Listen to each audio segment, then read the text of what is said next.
إن الحمد لله نحمده ونصلي على رسوله الكريم أما بعد فأعوذ بالله السميع العليم من الشيطان الرجيم من همزه ونفخه ونفثه بسم الله الرحمن الرحيم يريدون ليطفئوا نور الله بأفواههم والله متم نوره ولو كره الكافرون هو الذي أرسل رسوله بالهدى ودين الحق ليظهره على الدين كله ولو كره المشركون۔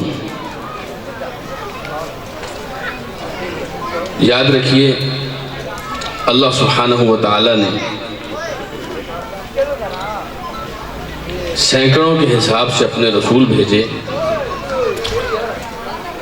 اور بے شمار اپنے نبی بھیجے۔ ان رسولوں کا، ان نبیوں کا بھیجنے کا مقصد یہ تھا تاکہ وہ لوگ جو عقیدے کے لحاظ سے، جو افکار اور نظریات کے لحاظ سے، جو عمل کے لحاظ سے گمراہ ہو چکے ہیں، راستے سے ہٹ چکے ہیں، غلط ڈگر پر چلنے لگ گئے ہیں، ان کی واپس اصلاح کر کے اللہ کے دین پر، اللہ کی شریعت پر، اللہ کی پسند پر لایا جائے، کیونکہ اللہ تعالیٰ اپنے بندوں سے بے پناہ محبت کرتا ہے۔ اتنی محبت اللہ تعالیٰ اپنے بندے سے کرتا ہے کہ میرے پاس دنیا میں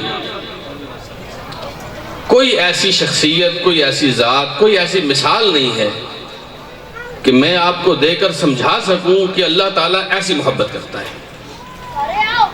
نبی کریم صلی اللہ علیہ وسلم نے ایک مرتبہ ایک ماں کو دیکھا جو اپنے بچے کے پیچھے تڑپ رہی تھی، اس کا بچہ گم ہوا تھا۔ تو چھوٹا بچہ تھا، دودھ پیتا بچہ تھا، وہ جہاں بھی بچے کو دیکھتی تھی اس کو اپنے سینے سے لگاتی، اس کو چومتی، لیکن جب اس کو دیکھتی تو وہ اس کا بچہ نہیں تھا، کیونکہ ماں سے زیادہ تو اپنے بچے کو کوئی نہیں پہچان سکتا۔ وہ اس بچے کو واپس رکھتی اور بچوں میں اپنے بچے کو تلاش کر رہی تھی، بڑی تڑپ رہی تھی۔ نبی کریم صلی اللہ علیہ وسلم دور یہ منظر اپنے صحابہ کے ساتھ دیکھ رہے تھے، سارے صحابہ بھی دیکھ رہے ہیں ایک ماں کی اس تڑپ۔ آپ صلی اللہ علیہ وسلم نے اپنے صحابہ سے ایک بات پوچھی، آپ نے فرمایا کہ اترون ہذہ ملقیۃ ولدہا فی النار، کہ ذرا مجھے بتاؤ کیا تمہیں لگتا ہے کہ یہ خاتون اسے اگر اپنا بچہ مل جائے تو اپنے بچے کو کسی طور پر آگ میں ڈالے گی؟ کیا خیال ہے آپ کا؟ یہ عورت، کوئی بھی عورت، وہ عورت تو تڑپ رہی تھی نا اپنے بچے کے لیے، کوئی بھی عورت، ماں، اپنے بچے کو آگ میں ڈالے گی؟ صحابہ اکرام کے سامنے اس کی تڑپ کی، اس کی محبت کی، اس کے جذبات کی وہ مثال سامنے تھی۔ آپ نے پوچھا ڈالے گی؟ صحابہ اکرام نے کہا یا رسول اللہ اگر اس کے پاس قدرت ہو، اس کا اختیار ہو تو کبھی بھی اپنے بچے کو آگ میں نہیں ڈالے گی۔ نبی کریم صلی اللہ علیہ وسلم نے فرمایا کہ اللہ ارحم بعبادہ من ہذہ بولدہا، جو تم ابھی نظارہ دیکھ رہے ہو، جس ماں کو اپنے بچے کی محبت میں، شوق میں تڑپ دیکھ رہے ہو، اللہ کی قسم ہے اللہ تعالیٰ اس ماں کی اپنے بچے سے محبت سے زیادہ اپنے بندوں سے محبت کرتا ہے اور ان کے اوپر رحمت کرتا ہے۔ ماں کی مثال بھی نہیں دی جا سکتی، ماں ایسی محبت نہیں کرتی جیسی اللہ تعالیٰ اپنے بندے سے محبت کرتا ہے۔ یہی وجہ ہے کہ جب بندے سارے کے سارے گناہ میں ڈوب جاتے تھے تو تب بھی اللہ تعالیٰ اپنی رحمت کا کوئی نہ کوئی بہانہ نکالتا تھا۔ جیسا کہ آپ مشرق سے لے کر مغرب تک دیکھیں، شمال سے لے کر جنوب تک دیکھیں، ساری کی ساری دنیا گمراہی میں، شرک میں، کفر میں ڈوبی ہوئی تھی۔ تب یہ اللہ تعالیٰ نے اپنا سب سے محبوب بھیجا کہ وَمَا أَرْسَلْنَاكَ إِلَّا رَحْمَةً لِلْعَالَمِينَ، کہ محبوب آپ کو ہم نے رحمت بنا کر بھیجا ہے۔ اچھا میں یہاں پر آپ کو بتاؤں کہ کچھ مفسرین نے اس کا ترجمہ یہی کیا ہے کہ ہم نے آپ کو رحمت بنا کر بھیجا ہے۔ کچھ مفسرین نے ترجمہ یوں کیا ہے کہ ہم نے آپ کو سبب رحمت بنا کر بھیجا ہے. یعنی آپ کو اس لیے بھیجا کہ دنیا کی حالت یہ نہیں تھی کہ ان کے اوپر ہم رحمت کرتے ہیں. دنیا گناہوں سے ڈوبی ہوئی تھی. اور یاد رکھیے ہم جب گناہ کرتے ہیں نا اللہ تعالی ہمارے گناہوں کے بقدر اپنی رحمت کھینچ لیتا ہے. جتنے ہم گناہ کرتے ہیں اللہ کی رحمت سے اتنے دور ہوتے ہیں. جتنے ہم گناہ کرتے ہیں اللہ کا فضل و کرم ہم سے دور ہوتا ہے. اللہ کی نظر کرم ہم سے دور ہوتی ہے. اللہ تعالیٰ کی برکتیں ہم سے دور ہوتی ہیں. اللہ کی رحمتیں ہم سے دور ہوتی ہیں. یہ ہمارے گناہوں کی وجہ سے ہوتا ہے. تو جب معاملہ ایسا ہو کہ ساری کی ساری دنیا ہی گناہوں سے اٹی ہوئی ہو تو اللہ کی رحمت نازل ہی نہیں ہوتی. اب اللہ تعالیٰ رحمت نہیں کر رہا تھا اس لیے اللہ نے محمد کریم صلی اللہ علیہ وسلم کو بھیجا کہ آپ جائیں. آپ کی وجہ سے یہ دنیا کچھ بہتر ہوگی تو میں اپنی رحمت نازل کروں گا. سبب رحمت ہے رسول اللہ صلی اللہ علیہ وسلم. اللہ تعالیٰ نے صرف اس لیے بھیجا کہ میرے بندے اس لائق نہیں کہ میری رحمت ان پہ اتر سکے. آپ جا کر ان کے ساتھ رہیں, قربانیاں دیں, آپ ان کی اصلاح کریں, آپ ان کو دعوت دیں, آپ ان کو تبلیغ کریں. اور نبی کریم صلی اللہ علیہ وسلم نے ویسا ہی کیا جیسے اللہ تعالیٰ چاہتا تھا. کون سی اذیت ہے جو لوگوں کی طرف سے میرے اور آپ کے پیارے آقا محمد رسول اللہ صلی اللہ علیہ وسلم نے برداشت نہیں کی؟ کون سی اذیت؟ آپ صلی اللہ علیہ وسلم فرمایا کرتے تھے اوذیت فی اللہ وما یوذی احد, کہ اللہ کی وجہ سے اللہ کے راستے میں مجھے اتنی اذیتیں دی گئیں, اتنی تکلیفیں دی گئیں, فرمایا کبھی کسی کو اللہ کے دین کی خاطر اتنی تکلیفیں نہیں دی گئیں. کبھی کسی کو اتنی اذیت نہیں پہنچی جتنی اللہ کے راستے میں اللہ کی خاطر مجھے اذیتیں اٹھانی پڑی. اور آپ فرمایا کرتے تھے کہ وَأُخِفْتُ فِي اللَّهِ, مجھے اللہ کے راستے میں اتنا ڈرایا گیا, اتنا ڈرایا گیا, وَمَا يُخَافُ أَحَدٍ, میرے علاوہ کبھی کسی کو اتنا نہیں ڈرایا گیا جتنا اللہ کے دین کی خاطر اس مشقت والے راستے میں, تبلیغ کے راستے میں, دعوت کے راستے میں, اصلاح کے راستے میں مجھے ڈرایا گیا. ایک آدمی نے رسول اللہ صلی اللہ علیہ وسلم سے پوچھا یا رسول اللہ من اشد الناس بلاء, لوگوں میں سب سے زیادہ بلائیں, مصیبتیں, تکلیفیں کون اٹھاتا ہے؟ ایک سوال تھا نا, لوگوں میں سب سے زیادہ تکلیفیں کون اٹھاتا ہے؟ آپ صلی اللہ علیہ وسلم نے فرمایا الانبیاء. لوگوں کو تو لگتا ہے نا کہ اللہ کے رسول کے ہاتھوں سے چشمے نکل آئے تو کیا بات ہے, معجزہ ہے. نبی کریم صلی اللہ علیہ وسلم نے ہاتھ سے اشارہ کیا تو چاند 2 ٹکڑے ہو گیا, معجزہ ہے, اس میں کوئی شک کی بات نہیں. نبی کریم صلی اللہ علیہ وسلم فرمایا کرتے تھے میں تو اس پتھر کو بھی جانتا ہوں, میرے نبی بننے سے پہلے بھی وہ مجھے سلام کیا کرتا تھا. معجزہ تھا رسول اللہ صلی اللہ علیہ وسلم کا. لیکن وہ جیسے ایک شاعر کہتا ہے کہ ہم ایسے فقیروں کو یوں حیرت سے نہ تکیو, ہم ایسے فقیروں کو یوں حیرت سے نہ تکیو, ایک کرب سے گزرے ہیں کرامات سے پہلے. ان معجزات سے پہلے رسول اللہ صلی اللہ علیہ وسلم کی ایک درد بھری زندگی تھی. آپ سے پوچھا گیا کہ سب سے زیادہ تکلیفیں کس کو دی گئی؟ آپ نے فرمایا نبیوں کو. اس نے پوچھا نبیوں کے علاوہ کس کو ملتی ہیں؟ آپ نے فرمایا فالامثل, پھر نبیوں جیسوں کو تکلیفیں ملتی ہیں, کیونکہ یہ راستہ ہی ایسا ہے. یہ راستہ, ایک آدمی حیا کہنے لگا یا رسول اللہ انی احبک, اے اللہ کے رسول میں آپ سے بڑی محبت کرتا ہوں. بات سمجھ آ رہی ہے آپ کو کہ نہیں؟ آپ میں سے کون کون رسول اللہ سے محبت کرتا ہے صلی اللہ علیہ وسلم؟ محبت کرنے والے ہاتھ کھڑا کریں, میں سب کے ہاتھ دیکھوں گا. اصل تو محبت آپ کے دل میں ہے, اللہ آپ کو برکت دے. وہ بھی ایک آدمی تھا, کہنے لگا یا رسول اللہ, آپ سوچیں نا مطلب اس منظر کو کہ آپ کے سامنے رسول اللہ صلی اللہ علیہ وسلم ہوں اور آپ چہرہ دیکھ کر کہہ رہے ہوں کہ آقا میں آپ سے محبت کرتا ہوں صلی اللہ علیہ وسلم. اس آدمی کو یہ موقع میسر تھا, آ کے اپنی محبت کا اظہار کیا, یا رسول اللہ میں آپ سے محبت کرتا ہوں. آپ نے فرمایا انظر ما تقول, دیکھ لے کیا کہہ رہے ہو. کہنے لگا اللہ کے رسول اللہ کی قسم میں آپ سے محبت کرتا ہوں.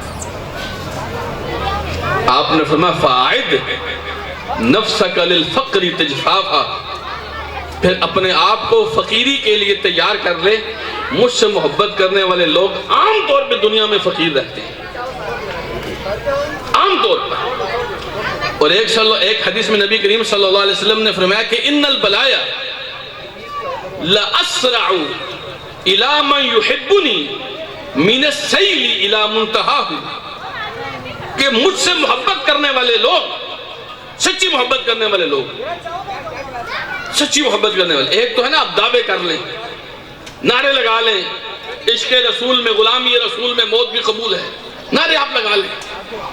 نعرے لگانا ایک الگ بات ہے، لیکن دل کی سچائی کے ساتھ محبت کرنے والے لوگوں کے بارے میں رسول اللہ صلی اللہ علیہ وسلم نے فرمایا ان البلایا لاسرع الى من يحبني، مجھ سے محبت کرنے والوں کی طرف بلائیں اور مصیبتیں اس طرح آتی ہیں جیسے سیلاب اپنی انتہا کی طرف بڑھتا ہے. سیلاب کتنی تیزی کے ساتھ ڈھلوان سے، پہاڑ سے نیچے اترتا ہے نا، فرمایا مجھ سے محبت کرنے والے کے پاس اس سے زیادہ تیزی کے ساتھ مصیبتیں آتی ہیں. تو محبت کرنے والے عام طور پر اس کرب سے، اس ابتلا سے گزرتے ہیں. نبی کریم صلی اللہ علیہ وسلم سے ایک مرتبہ حضرت عائشہ صدیقہ رضی اللہ تعالی عنہ کہنے لگیں یا رسول اللہ، احد کے میدان میں ہم نے دیکھا کہ آپ کو بہت تکلیفیں آئیں. احد کی لڑائی میں نبی کریم صلی اللہ علیہ وسلم کے 70 صحابہ شہید ہوئے. آپ صلی اللہ علیہ وسلم کو بہت اذیت پہنچی. آپ صلی اللہ علیہ وسلم کے دانت مبارک احد کی لڑائی میں شہید ہوئے. آپ صلی اللہ علیہ وسلم کے چہرے پر احد کی لڑائی میں زخم آئے. یہ حضرت عائشہ نے واقعات دیکھے تھے احد کی لڑائی، لیکن کہنے لگی یا رسول اللہ احد سے زیادہ بھی کبھی آپ کو تکلیفیں دی گئی؟ احد میں تو آپ کو بہت اذیت ملی، بہت تکلیف ملی تھی، کیا اس کے علاوہ بھی کبھی ایسا دن آیا کہ اس سے زیادہ بھی آپ کو تکلیفیں اٹھانی پڑی؟ آپ نے فرمایا عائشہ ہاں، ایک دن ایسا تھا جب تیری قوم نے میرا انکار کر دیا. مکے والوں نے جب انکار کر دیا، نہیں مانتے تھے مکے والے. آپ نے فرمایا میں پھر عبد یلیل وغیرہ کے پاس کیا جب آپ طائف میں گئے تھے. مکے کو چھوڑ، مکے والے نہیں مان رہے تھے نا، تو آپ نے سوچا چلو یہ نہیں مانتے تو کسی اور کے پاس چلتے ہیں. پھر آپ طائف تشریف لے گئے. طائف میں آپ صلی اللہ علیہ وسلم نے ایک سردار کے پاس گئے، اس کو دعوت دی. دوسرے سردار کے پاس گئے، اس کو دعوت دی. تیسرے سردار کے پاس گئے، اس کو دعوت دی. بجائے اس کے کہ یہ لوگ دعوت کو قبول کرتے اور سیرت کی کتابوں میں مختلف بہانے لکھیں. ایک کہنے لگے جی اگر آپ کی دعوت قبول ہو گئی، آپ بڑے نبی بن گئے تو پھر میں آپ کی دعوت قبول کر لوں گا، ابھی نہیں کروں گا. دوسرا کہنے لگا جی آپ جو پیغام لے کے آئے ہیں تو ہم آپ کے پیغام کو مان لیں گے تو ہمارا سارا نظام خراب ہو جائے گا. تو مختلف بہانے کیے رسول اللہ صلی اللہ علیہ وسلم کو چھٹانے کے لیے. فرمایا عائشہ میں وہاں سے نکل آیا، میرا دل ٹوٹا ہوا تھا، لیکن ان بدبختوں نے میرے پیچھے اوباش لونڈے لگا دیے کہ محمد کریم صلی اللہ علیہ وسلم کو پتھر مارتے تھے، گالیاں دیتے تھے، برا کہتے تھے. سیرت کے راویوں نے یہ روایت بھی لکھی ہے کہ اللہ کے رسول صلی اللہ علیہ وسلم کو اتنے پتھر مارے گئے تھے، اتنے پتھر مارے گئے تھے کہ آپ صلی اللہ علیہ وسلم کے پاؤں مبارک آپ کی جوتیوں میں خون کی وجہ سے جم گئے تھے، چپک گئی تھی جوتیاں، اتنی چوٹیں آپ کو آئی تھیں. اور آپ صلی اللہ علیہ وسلم اپنا لہو صاف کر رہے تھے، خون صاف کر رہے تھے اور فرما رہے تھے اللہم اہدی قومی، اللہ ان کو پھر بھی ہدایت دے دے. فَإِنَّهُمْ لَا يَعْلَمُونَ، ان کو پتہ جو نہیں ہے، ان کو سمجھ نہیں آ رہی نا. وہاں رسول اللہ صلی اللہ علیہ وسلم نے فرمایا میرے پاس جبریل آئے تھے اور جبریل نے مجھے بتایا کہ اللہ کے رسول یہ میں اپنے ساتھ پہاڑوں کا فرشتہ لے کے آیا ہوں. وہ جو طائف کی وادی ہے نا، آپ اگر آج بھی طائف میں جائیں تو ٹھنڈا علاقہ، یہ مکے کی طرح گرم علاقہ نہیں ہے. طائف کی وادی بہت ٹھنڈی پہاڑوں کا علاقہ ہے. تو اس فرشتے نے آگے کہا اللہ کے رسول آپ مجھے اجازت دیجئے، میں ان دونوں پہاڑوں کو ملا کر اس پوری بستی کو ملیا میٹ کر دیتا ہوں جنہوں نے آپ کے ساتھ یہ حال کیا ہے۔ آپ صلی اللہ علیہ وسلم نے فرمایا کہ نہیں، اللہ ان کو ہدایت دے دے گا، ان کو پتہ نہیں ہے۔ اور ایک روایت میں آتا ہے آپ نے فرمایا کہ عین ممکن ہے اللہ تعالیٰ ان کی پشت سے ایسے لوگوں کو نکالے جو اسلام کی خدمت کریں۔ کبھی آپ نے بھی سوچا کہ یہ جس دین کے لیے، جس توحید کے لیے میرے اور آپ کے پیارے آقا محمد رسول اللہ صلی اللہ علیہ وسلم نے مارے کھائی تھیں، تکلیفیں اٹھائی تھیں، جسم آپ کا لہو لہان تھا، کبھی ایک دن ایسا ہو، ایک دن کہ اس دین کی خاطر، اس مشن کی خاطر، اس دعوت کی خاطر مجھے کسی نے ایک کنکر مارا ہو کہ تم چونکہ اسلام کا نام لیتے ہو، توحید کا نام لیتے ہو، رسول اللہ صلی اللہ علیہ وسلم کی سنت کا نام لیتے ہو، تمہیں پتھر مارے جائیں گے، ایک کنکر، ایک کنکر۔ کبھی ہم نے رسول اللہ صلی اللہ علیہ وسلم کے دین کی خاطر کوئی تکلیف نہیں اٹھائی ہے۔ یہاں سے آپ اندازہ لگائیے محبت کی سچائی کا، یہاں سے آپ اندازہ لگائیے کہ ہم اللہ کے رسول کے ساتھ کتنے مخلص ہیں۔ یہاں سے آپ اپنے دعووں کے اوپر ایک دفعہ غور کیجیے کہ زبان سے دعوے کرنا کتنا آسان ہے اور عمل کے میدان میں اتر کے پتھر کھانا کتنا مشکل کام ہے۔ نبی کریم صلی اللہ علیہ وسلم ایک مرتبہ بیت اللہ میں نماز پڑھ رہے ہیں، اللہ کا گھر ہے۔ بیت اللہ کس کا گھر ہے جی بتائیے؟ اللہ کا گھر ہے۔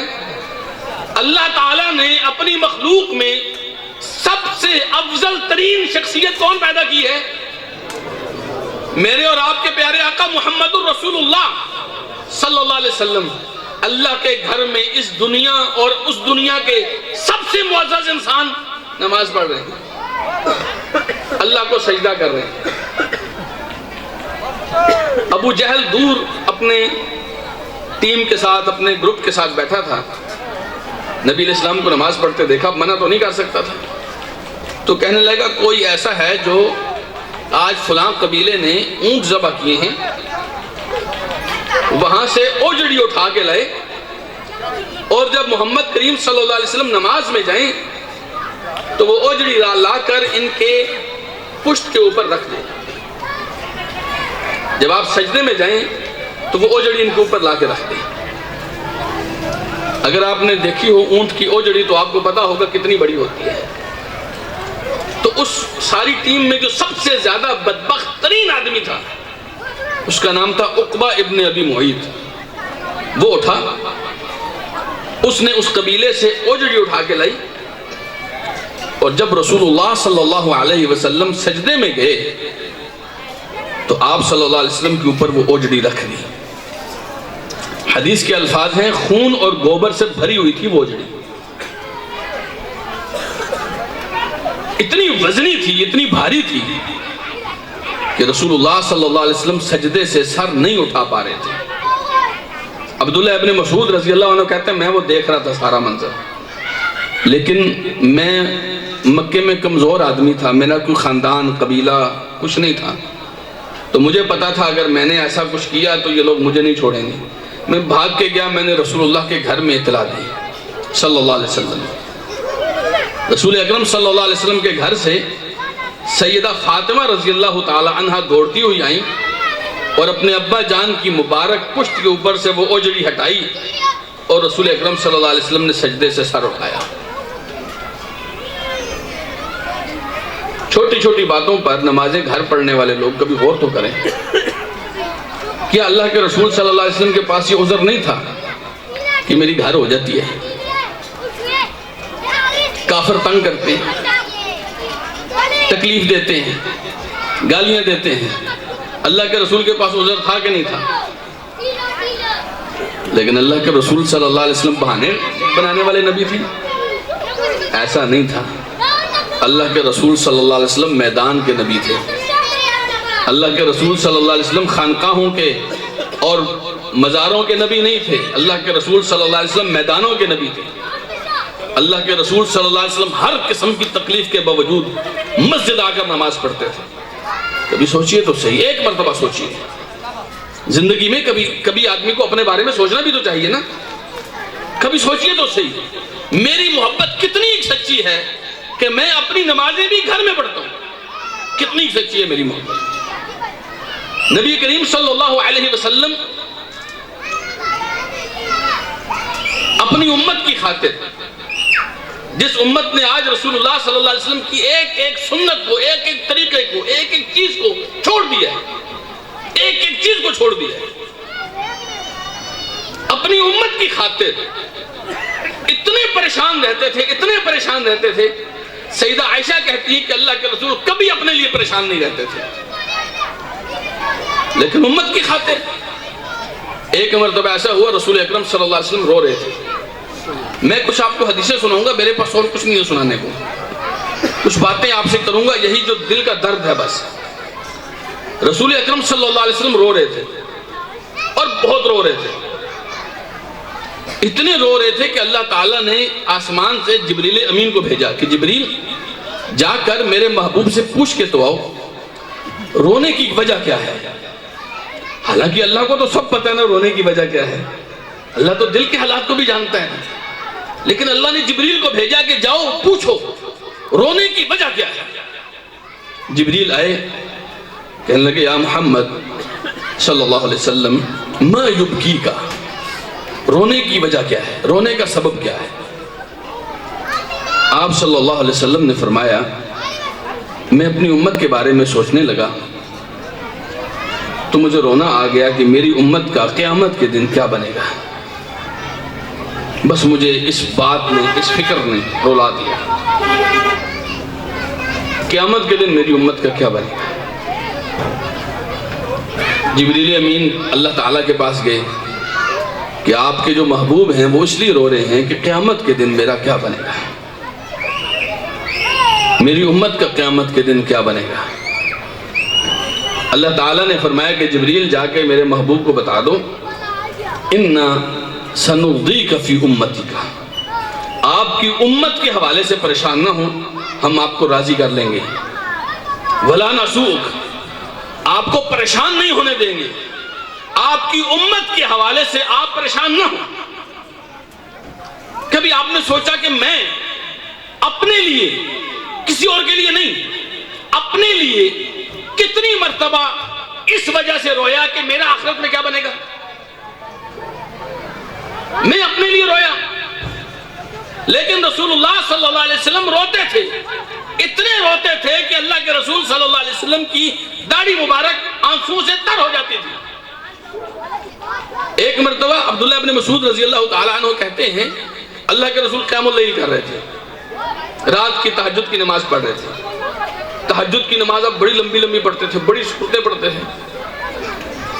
اچھا، دوران نماز عیسیٰ علیہ السلام کا ایک واقعہ آیا کہ قیامت والے دن اللہ تعالیٰ عیسیٰ علیہ السلام سے پوچھے گا تو عیسیٰ علیہ السلام کہیں گے اللہ تعالیٰ سے کہ ان تعذبہم فإنہم عبادک، اللہ اگر تو ان لوگوں کو عذاب دے دے تو یہ تیرے بندے ہیں، تیرے بندے، ہم کیا کر سکتے ہیں، تیرے بندے ہیں۔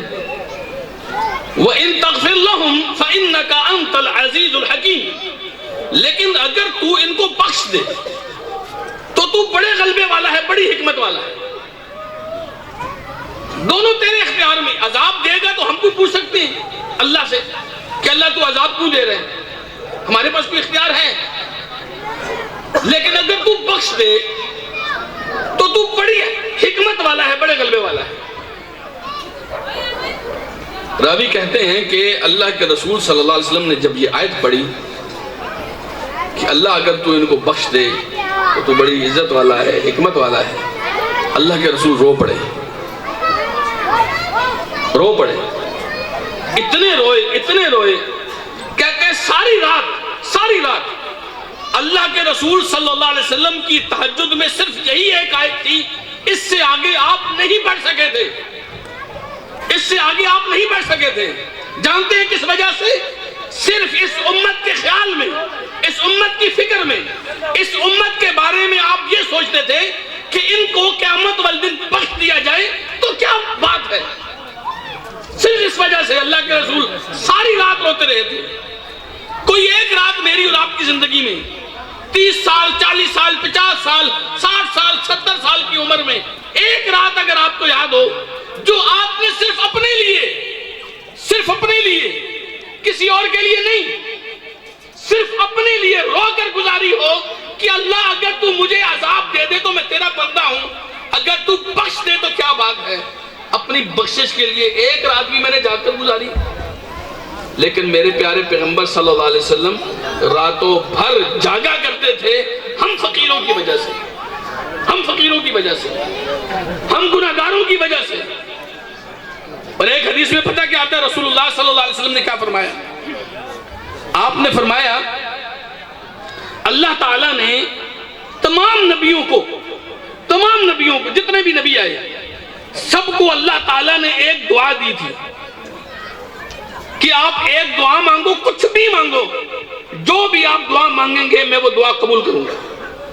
ہر نبی کو اللہ تعالیٰ نے ایک دعا دی ہے، اور آپ نے فرمایا جتنے نبی آئے ہیں سب نے اپنی اپنی دعا مانگ لی ہے۔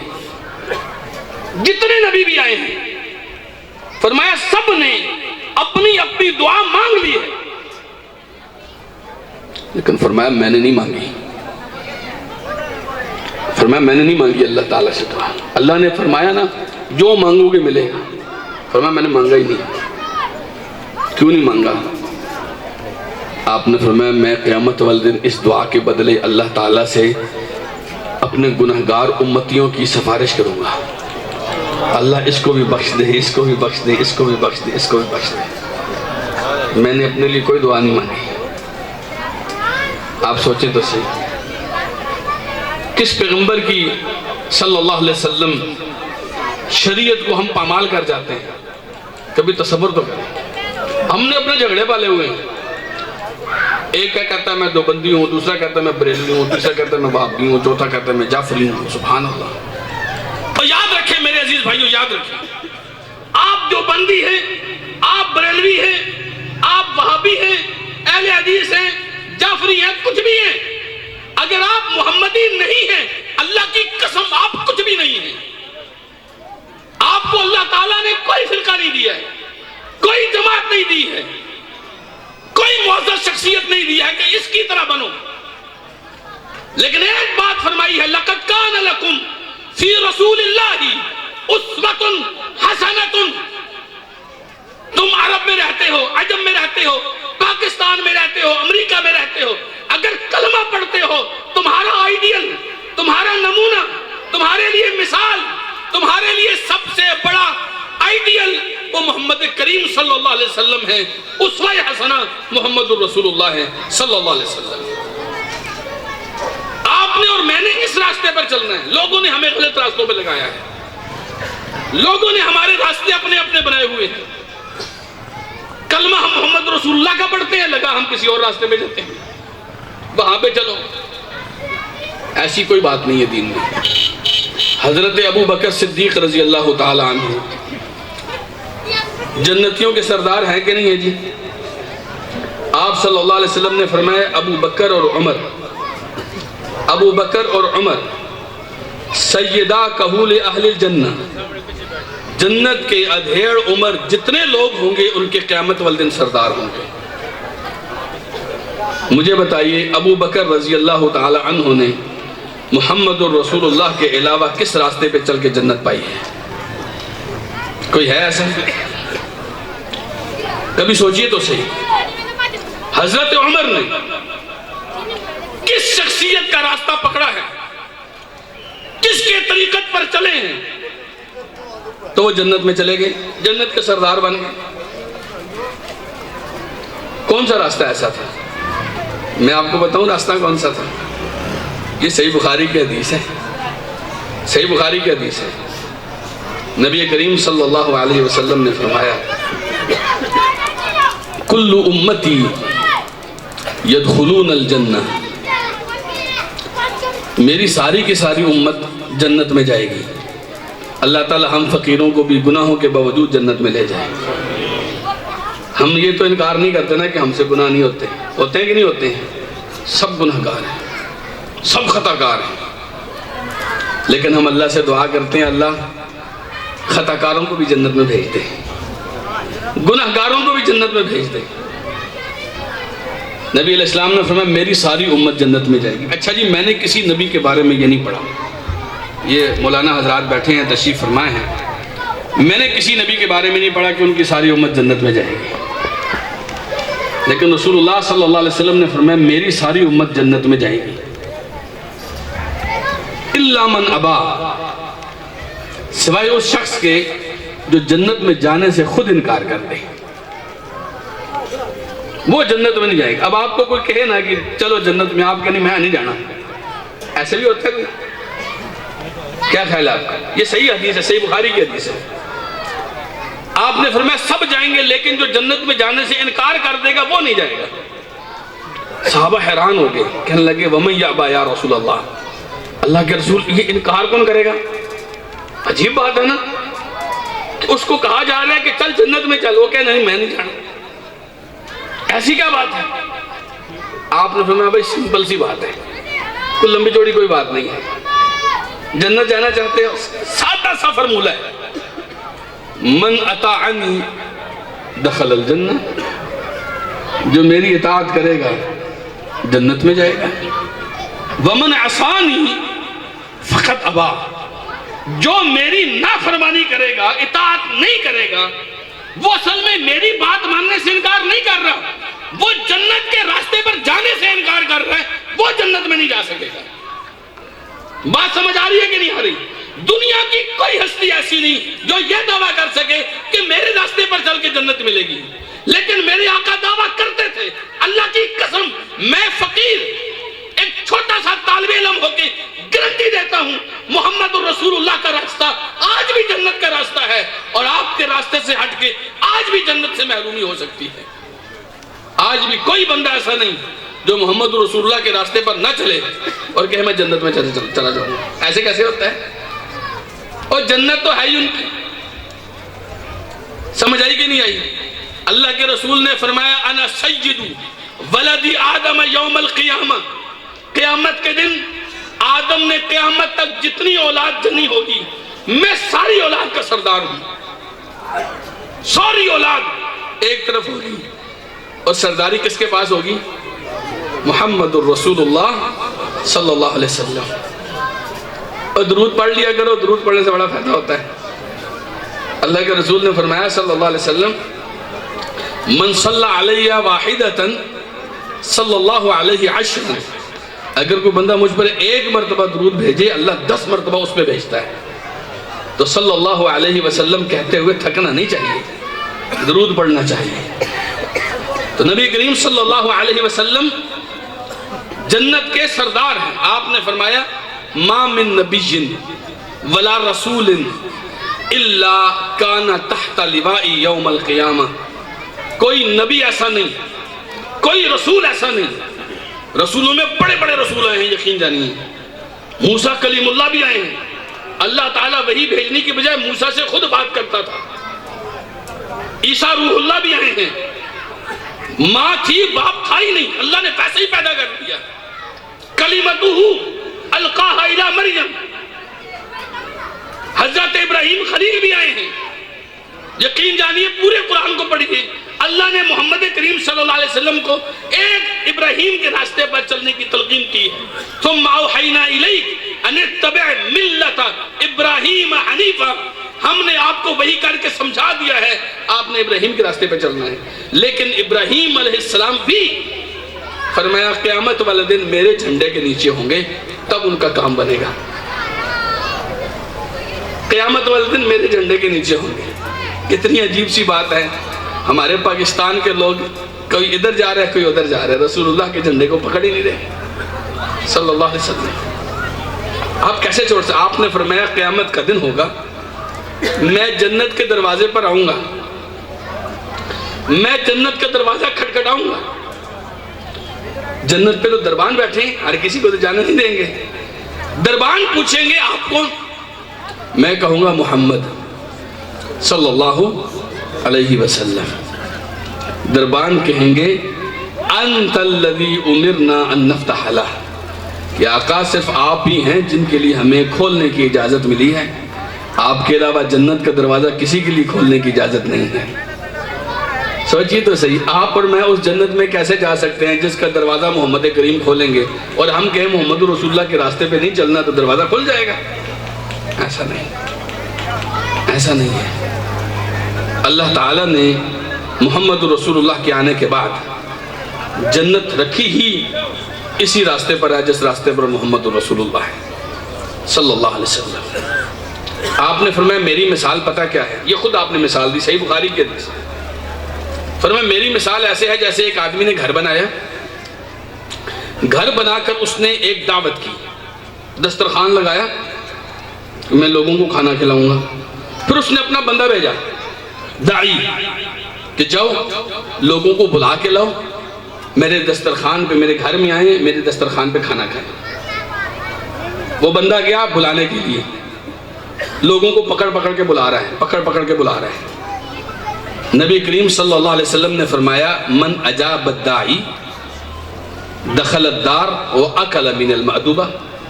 اب اس بلانے والے کی جو بات مانے گا وہ گھر کے اندر بھی داخل ہوگا، دسترخوان سے کھا بھی لے گا۔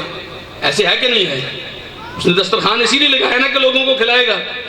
اب اس نے بلانے کے لیے بندہ بھیج دیا، اب جو اس بندے کی بات مان لے گا آئے گا، گھر میں داخل ہوگا اور دسترخوان سے کھائے گا۔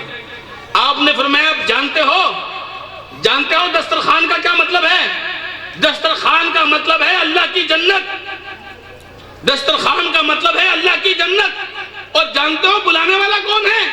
بلانے والے کا نام ہے محمد صلی اللہ علیہ وسلم۔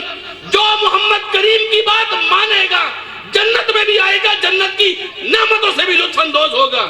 جو محمد رسول اللہ کی بات نہیں مانے گا جنت میں آنے کا سوال پیدا ہو سکتا نہیں۔ یہی ہماری دعوت ہے، سادہ سی بات ہے۔ ہم نے اپنے آپ کو توڑا ہوا ہے، تقسیم کیا ہوا ہے۔ نہیں بھائی، فرقے نہیں چاہیے دین میں، فرقے نہیں چلیں گے۔ اللہ تعالیٰ نے فرمایا وَاعْتَصِمُوا بِحَبْلِ اللَّهِ جَمِيعًا وَلَا تَفَرَّقُوا۔ اللہ کی رسی کو مضبوطی سے تھام کے رکھو، فرقوں میں مت بٹنا، فرقوں میں مت بٹنا۔ إِنَّ الَّذِينَ فَرَّقُوا دِينَهُمْ وَكَانُوا شِيَعًا لَسْتَ مِنْهُمْ فِي شَيْءٍ۔ وہ لوگ جنہوں نے اپنے دین کو تفریق کر رکھا ہے، تفریق، یہ لفظ ہے قرآن کے۔ فرقو کا مطلب ہوتا ہے فرقے بنائے ہوئے ہیں، وَكَانُوا شِيَعًا، اور ٹولیوں میں بٹ گئے ہیں، اپنی اپنی ٹولی ہے، اپنا اپنا حساب کتاب ہے۔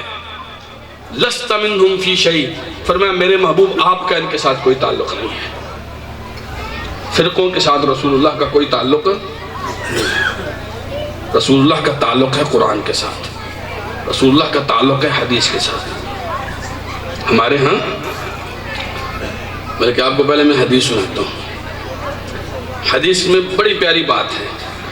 نبی کریم صلی اللہ علیہ وسلم نے فرمایا انا فرطکم علی الحوض، میں حوض کوثر پر تمہارا انتظار کروں گا۔ اس کا مطلب ہے اللہ کے رسول صلی اللہ علیہ وسلم حوض کوثر پر ہم سے پہلے جائیں گے اور اپنے لوگوں کا انتظار کریں گے۔ آپ کبھی اپنی اس قسمت پر رشک کر کے تو دیکھیں، تصور تو کریں، کہاں میں گنہگار اور کہاں انتظار کرنے والے میرے پیارے پیغمبر صلی اللہ علیہ وسلم۔ فرمایا میں انتظار کروں گا۔ اللہ تعالی ہم سب کو حوض کوثر پر جانے کی توفیق عطا فرمائے۔ کوئی اس مجلس کا ایسا بندہ نہ ہو جو رسول اللہ صلی اللہ علیہ وسلم کے حوض سے پانی نہ پیے۔ بڑا مبارک حوض ہے۔ فرمایا جنت کے 2 پرنالے اس حوض کے اندر گر رہے ہوں گے، جنت کی نہروں کے 2 پرنالے اس حوض کے اندر گر رہے ہوں گے اور لوگ وہاں سے پانی پئیں گے۔ فرمایا جو ایک مرتبہ پانی پی لے گا نا، قیامت کے پورے دن اس کو دوبارہ پیاس نہیں لگے گی، دوبارہ پیاس نہیں لگے گی اس کو۔ اور فرمایا شہد سے زیادہ میٹھا پانی، برف سے زیادہ ٹھنڈا پانی، دودھ سے زیادہ سفید پانی، اور وہ جو حوض کے کٹورے ہیں سونے اور چاندی کے بنے ہوئے کٹورے ہیں، حوض کے اندر نیچے جو مٹی جمع ہوتی ہے، فرمایا وہ مٹی نہیں ہے، وہ کستوری ہے، وہ کستوری ہے۔ فرمایا میں وہاں پر تمہارا انتظار کروں گا۔ فرمایا لوگ آئیں گے میرے پاس۔ اب لوگوں میں بھی اپنی اپنی کیٹیگری ہے۔ نبی کریم صلی اللہ علیہ وسلم نے یمن کے لوگوں کے بارے میں فرمایا، یمن کے لوگوں کے بارے میں آپ نے فرمایا جیسے کوئی آدمی اپنے اونٹ کو اپنے پاس کر کے دوسرے لوگوں کے اونٹوں کو بھگاتا ہے نا، میں ڈنڈا لے کے باقی لوگوں کو بھگاؤں گا اور یمن کے لوگوں کو قریب کر کے حوض کوثر میں پہلے پانی پلاؤں گا۔ یمن کے لوگوں سے اللہ کے رسول کو بڑی محبت تھی۔ آپ فرمایا کرتے تھے الایمان یمان والفقہ یمانی، ایمان بھی یمان ہے، یمنی ایمان ہے، ایمان یمن کا ہے، فقہ بھی یمن کی ہے۔ اور آپ نے فرمایا والحکمت یمانیہ، حکمت بھی یمن کی ہے۔ یمن والوں سے اللہ کے رسول کو بڑا پیار تھا۔ آپ نے فرمایا ڈنڈا لے کے میں باقی لوگوں کو سائڈ پہ کر کے یمن والوں کو آگے کروں گا۔ جس کے ساتھ محبت تھی ان کو آپ آگے کر رہے ہیں۔ اچھا کچھ لوگ ایسے ہوں گے، آپ نے فرمایا وہ میرے حوض کوثر پر آئیں گے، آ کر لائن میں لگے ہیں، لیکن فرشتے ان کو میری صفوں سے نکال دیں گے، میری صفوں سے نکال دیں گے۔ اب اللہ کے رسول دیکھ رہے ہیں کہ یہ تو میرے لوگ ہیں۔ اچھا یہاں بھی آپ کو مزے کی بات بتاؤں، صحابہ نے پوچھا، صحابہ نے یہ بات پوچھی یا رسول اللہ اتنی امتیں ہوں گی، اتنی امتیں، ان امتوں میں آپ کو کیسے پتا چلے گا کہ آپ کی امتی ہیں؟ آپ نے فرمایا میری امت کے قیامت والے دن وضو کے اعضاء چمک رہے ہوں گے۔ یہ جو آپ وضو کرتے ہیں نا، بازو دھوتے ہیں، چہرہ دھوتے ہیں، پاؤں دھوتے ہیں، یہ قیامت والے دن چمک رہے ہوں گے۔ تو اللہ کے رسول صلی اللہ علیہ وسلم پہچان لیں گے یہ میری امت ہے۔ تو آپ دیکھ رہے ہیں کہ فرشتے لائن میں سے ان امت کے لوگوں کو نکال رہے ہیں، نکال رہے ہیں۔ آپ فرمائیں گے ہلما الیہ، میرے پاس آنے دو، میرے پاس آنے دو۔ فرشتے ایک بات کریں گے، کہیں گے انکا لا تدری، انکا لا تدری، کہ محبوب آپ کو پتہ نہیں ہے، ما احدثوا بعدک، آپ کے بعد انہوں نے دین میں نئی نئی باتیں نکال لی تھی۔ آپ تو چلے گئے تھے نا، آپ کے بعد انہوں نے دین میں نئی نئی باتیں نکال لی تھی۔ صحیح بخاری کے ایک حدیث کا الفاظ ہیں انکا لا تدری ما بدلوا بعدک، آپ کو پتہ نہیں ہے آپ کے بعد تو انہوں نے دین بدل ہی دیا تھا، بدل ہی دیا تھا۔ آپ کو پتہ ہے پھر رسول اللہ کیا فرمائیں گے صلی اللہ علیہ وسلم؟ آپ فرمائیں گے سحقن، سحقن، اس کا مطلب ہے دفع ہو جاؤ، دفع ہو جاؤ، دور ہو جاؤ مجھ سے۔ لمن غیر بعدی، میرے بعد راستہ بدلنے والوں کو مجھ سے دور کر دو۔ فرق پتہ چلا آپ کو؟ ایک طرف وہ ہیں جن کو رسول اللہ قریب کر رہے ہیں، دوسری طرف وہ بدبخت ہیں جن کو رسول اللہ دور کر رہے ہیں۔ ایک لحظے کے لیے سوچیے، ایک لحظے کے لیے، آپ کا فرقہ بھلے کوئی بھی ہو، فرقوں سے مجھے کوئی سروکار نہیں، اگر قیامت والے دن اللہ نہ کرے، اللہ کبھی بھی نہ کرے، ہم میں سے کسی کو رسول اللہ نے اپنے پاس سے دور کر دیا، دفع کر دیا، آپ کو لگتا ہے کہ قیامت کے دن کوئی اور ہمیں پناہ دے سکتا ہے، کوئی اور ہمیں بچا سکتا ہے؟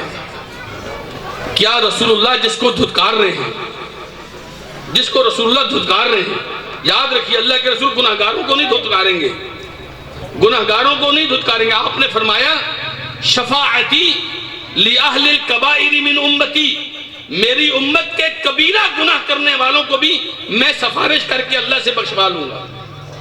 کبیرہ گناہ کرنے والے بھی، بڑے بڑے بدکار لوگ بھی، چور اور ڈاکو بھی، اللہ کے رسول صلی اللہ علیہ وسلم سفارش کر سکتے ہیں، لیکن ان بدبختوں کو اللہ کے رسول دفع کر دیں گے۔ جانتے ہیں کیوں؟ انہوں نے رسول اللہ کے دین کے بعد اپنا ایک دین بنایا ہوا ہے، اپنا سلسلہ بنایا ہوا ہے، اپنی چیزیں نکالی ہوئی ہیں، اپنی دعوت لے کے پھر رہے ہیں۔ آج ہم شادی کے موقع پہ جمع ہوئے ہیں، یہ تو ایک مبارک طریقہ ہے، آپ کو کچھ سمجھایا جا رہا ہے، کچھ بتایا جا رہا ہے، آپ کے دل میں رسول اللہ کی محبت ڈالی جا رہی ہے۔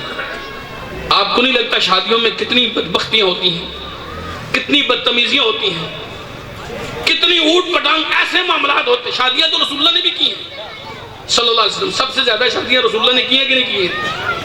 11 شادیاں تھی آپ کی. لیکن کبھی اللہ کے رسول نے ڈھول نہیں بجائے. اللہ کے رسول صلی اللہ علیہ وسلم نے کبھی ڈیک نہیں لگائے. آقا علیہ الصلوۃ والسلام نے کبھی موسیقی نہیں لگائی. سوچیے تو صحیح. ایک مرتبہ ایسا ہوا اللہ کے رسول صلی اللہ علیہ وسلم کو کہیں سے بانسری کی آواز آئی. کس چیز کی آواز آئی؟ بانسری سمجھتے ہیں نا؟ بانسری. بانسری کی آواز آئی. آپ نے زور سے اپنی یہ انگلیاں اپنے کانوں کے اندر ٹھونس لی زور سے, اور اپنے ساتھی سے فرمایا جب یہ آواز بند ہو جائے تو مجھے بتانا, میں تب انگلیاں نکالوں گا. سوچیں تو صحیح. یہ امت کے لوگ جب شادیاں کرتے ہیں, فرض کریں ان شادی پہ اگر رسول اللہ آ جاتے ہیں تو آپ صلی اللہ علیہ وسلم یہاں پہ انگلیاں ٹھونس کے نہ بیٹھتے ہیں. ہم نے کون سا راستہ نکالا ہوگا؟ بدل دی نا شادی, انداز ہی بدل گیا نا. اللہ کے رسول صلی اللہ علیہ وسلم نے فرمایا مجھے اللہ تعالیٰ نے بھیجا ہی اس لیے ہے میں یہ موسیقی کے آلات توڑ دوں. میں موسیقی کے آلات کیا کروں؟ توڑ دوں. تو اگر رسول اللہ صلی اللہ علیہ وسلم ان شادیوں پہ آ جائیں, یہ ڈیک اٹھا کے پرے نہ ماریں, یہ میوزک, یہ کنجر خانہ یہ اٹھا کے پرے نہ ماریں, کیا بات کرتے ہیں؟ تو آپ تصور تو کریں, میں اور آپ اپنی شادی پہ امتی لگتے ہیں, امتی لگتے ہیں کسی زاویے سے. کسی کو یہ لگتا ہے کہ یہ محمدی لوگ ہیں. سوچئے تو صحیح. نبی کریم صلی اللہ علیہ وسلم آپ نے اپنی بیٹی کی بھی شادی کی, آپ نے اپنے صحابہ کی بھی شادیاں کی, آپ نے اپنے گھروں میں شادیاں کی, آپ نکاح پڑھاتے تھے. لیکن اللہ کے رسول صلی اللہ علیہ وسلم کی امت ایسے شادیاں نہیں کرتی تھی جیسی آج ہم کرتے ہیں. یہ جو آپ کے یہاں پہ مہندیاں ہوتی ہیں, لڑکے اور لڑکیوں کا اختلاط, مرد اور عورت کا اختلاط, سبحان اللہ سبحان اللہ, کیا بات کرتے ہیں. آپ کو لگتا ہے, کسی زاویے سے لگتا ہے یہ طریقہ رسول اللہ کا ہو سکتا ہے صلی اللہ علیہ وسلم. یہ تو ہندوؤں مشرکوں کا عقیدہ یقین جانی, یہ ان کا طریقہ ہے. آج بھی جائیے, مہندی کی رسمیں ان کے پاس ہیں کہ نہیں ہیں؟ ہماری اپنی نہیں, یہ اسلام کی رسمیں نہیں ہیں. یہ ان بدماشوں اللہ اس کے رسول کے دشمنوں سے لی ہوئی ہیں, جن کے ساتھ رسول اللہ جہاد کرتے تھے. ان کے طریقے ہم نے اپنا لیے ہیں, اور جن کو لے کے رسول اللہ جہاد کرتے تھے وہ سارے موسیقی کی ٹاپ پہ ڈانس کرتے ہیں. یہ وہ امت نہیں. یاد رکھیے میرے عزیز بھائیو, آج کی اس مجلس میں یہ سبق لے کے جائیے. کہیں ایسا نہ ہو میں قیامت کے دن فقیر بن کے رسول اللہ کے حوض کوثر کے قریب جاؤں اور فرشتے ہٹا دے, بھائی تو نکل, تو الگ ہو جا, تو ان میں سے نہیں. اگر فرشتوں نے محمد کریم کی صفوں سے نکال دیا میں کہاں جاؤں گا؟ باتیں کرتے ہیں جی لوگ کیا کہیں گے. سبحان اللہ, کیا کہہ رہے ہیں لوگ آج بھی؟ کیا یہ شادی نہیں ہو رہی؟ کیا لوگ یہاں پر کچھ نہیں کہہ سکتے؟ اور کیا میں اور آپ ان لوگوں کے لیے جیتے ہیں؟ کیا قیامت والے دن یہ لوگ میری سفارش کریں گے یا محمد رسول اللہ کریں گے صلی اللہ علیہ وسلم؟ اگر تو آپ یہ سوچ رہے ہیں کہ لوگ کیا کہیں گے, پھر آپ نے یہ بھی سوچا ہوگا کہ لوگ وہاں پہ اللہ کو کہہ دیں گے اللہ میری وجہ سے کر رہا تھا, یہ میں نے کہا تھا میوزک لگا, خسرے میں لے کے آیا تھا. جی لوگ, اگر آپ کو لگتا ہے کہ لوگ بچا لیں گے تو ٹھیک ہے بھائی, آپ کی مرضی ہے. مجھے نہیں لگتا, مجھے لگتا ہے رسول اللہ سفارش کریں گے صلی اللہ علیہ وسلم. اور میں جا کے یہی کہوں گا آقا لوگ بہت کچھ کہتے تھے, بہت کچھ کہتے تھے, لیکن میں نے لوگوں کی نہیں مانی, لوگوں کی نہیں مانی. آقا بس آپ کی مانتا تھا, آپ کی سنتا تھا, آپ کی بات پہ چلتا تھا. لوگ الگ تھے, میں لوگوں سے الگ ہی تھا, میں الگ ہی تھا. لوگ کہتے تھے یہ کر لے وہ کر لے, تیرے پاس ایسے ہے تو ایسے کر لے. سبحان اللہ. آقا میں نے لوگوں سے کہا لوگوں ساری دنیا الگ ہو جائے, ساری دنیا, یہ مجھ فقیر کا عقیدہ یاد رکھیے, ہو سکے تو آپ بھی اپنا ایسا ہی عقیدہ بنائیں, ساری کی ساری دنیا الگ ہو جائے, اور وہ میری مخالف ہو جائے، اللہ کی قسم ساری دنیا کی مخالفت میرے بوٹ کی نوک پر، لیکن میں نہیں چاہتا قیامت کے دن میرے چہرے کو دیکھ کے رسول اللہ کے ماتھے پہ شکم بھی آئے۔ میں چاہتا ہوں قیامت کے دن رسول اللہ مجھے دیکھیں، مجھے گلے لگائیں کہ وہ امتی ہے، سارا گاؤں، سارا علاقہ، سب لوگ اس کے مخالف تھے، یہ اکیلا میرے راستے پہ چلتا رہا تھا۔ میں چاہتا ہوں قیامت کے دن رسول اللہ مجھے جب ہی ڈالیں، دنیا والے نہیں چاہیے مجھے۔ آپ بھی ایسا کریں، یقین جانیے دنیا والوں نے آپ کو کیا دیا ہے؟ دنیا والے تو آپ کے پاس 4 ٹکے آ جائے تو دنیا والے خوشی نہیں ہوتے، ناراض ہو جاتے ہیں، حسد کرنے لگ جاتے ہیں، تانے دینے لگ جاتے ہیں، باتیں کرنے لگ جاتے ہیں۔ دنیا والوں سے آپ نے کیا لینا؟ جو مل سکتا ہے نا اللہ کے دربار سے ملے گا۔ اس دنیا میں جو مل سکتا ہے اللہ کے دربار سے ملے گا، اور اگر پانی پینا ہے تو محمد رسول اللہ کے راستے پر چلنا پڑے گا۔ چھوڑ دیجئے میرے عزیز بھائیوں، اپنی شادیوں کو آئیڈیل بنائیں۔ میں بچوں کو دیکھتا رہا ہوں، آج یہ کدھر ہے ہمارا دولہا، یہ اس کے سارے دوست احباب، یہ آج میں نے بھی یہ عربی لباس ان لوگوں کے کہنے پر پہنا ہے، جی آپ بھی یہی پہن کے آئیں۔ ایک ماحول تھا، شوق تھا نا، شوق تو ایسے بھی پورے ہو سکتے ہیں، ضروری ہے انگریزوں کی کانوں کے اوپر ہی شوق پورے ہوں گے؟ شوق تو آپ مسلمان بھی کر سکتے ہیں نا۔ کیا خیال ہے آپ کا؟ اپنے طور اتوار کو بدلیے، اپنے انداز کو بدلیے، اپنی ملت کو قیاس اقوام مغرب پہ نہ کر، اپنی ملت کو قیاس اقوام مغرب پہ نہ کر۔ خاص ہے ترکیب میں قوم رسول ہاشمی صلی اللہ علیہ وسلم۔ ہمیں اللہ کے رسول نے سب سے الگ بنایا ہے، ہم لوگوں کی طرح نہیں ہیں، نہ لوگوں کی طرح سوچتے ہیں، نہ لوگوں کی طرح نظریہ رکھتے ہیں، نہ لوگوں کی جیسے عقیدے ہیں۔ ہمارا بس ایک نظریہ ہے، آسمان پہ عرش والا راضی ہو جائے اور زمین پہ محمد رسول اللہ کا طریقہ نافذ ہو جائے، بس ہمیں دنیا نہیں چاہیے۔ اللہ کی قسم دنیا کو ہمارے پیغمبر نے ٹھوکر مار دی تھی۔ ایک دفعہ حضرت عمر گئے رسول اللہ صلی اللہ علیہ وسلم کے پاس، آپ صلی اللہ علیہ وسلم سخت کھجور کی چٹائی پہ سوئے ہوئے تھے، وہ چٹائی اتنی سخت تھی چبھتی تھی نیچے سے، آپ صلی اللہ علیہ وسلم کی جتنی کمر مبارک تھی اس میں نشان پڑے ہوئے تھے اس چٹائی کی وجہ سے۔ حضرت عمر رونے لگ گئے، کہتے ہیں اللہ کے رسول دنیا کے بادشاہ ہم نے دیکھے ہیں وہ اتنی آسائشوں میں رہتے ہیں، اور آپ تو دنیا کے نہیں، آپ تو آخرت کے بھی بادشاہ ہیں، آپ اس طرح رہتے ہیں۔